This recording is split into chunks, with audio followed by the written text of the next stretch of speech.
Hi everyone, my name is Vandana and welcome to this video.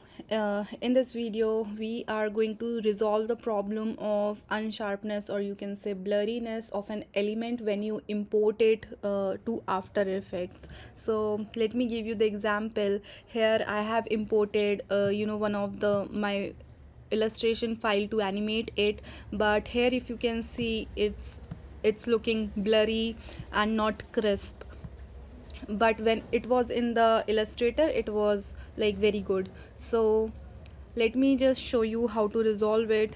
I'm taking a small element for the sake of example, so I'm duplicating it and bringing it to the new component.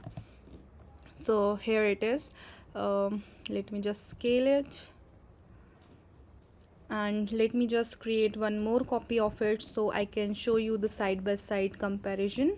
Uh, so for that, what you needed to do is you needed to select the layer and you needed to hit this star kind of icon.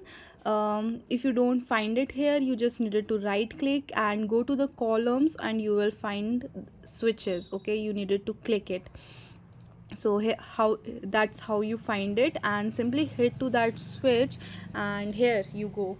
So hope this resolves your problem and hope you like this video. For more future updates, please do subscribe my channel. Thank you everyone and have a good day.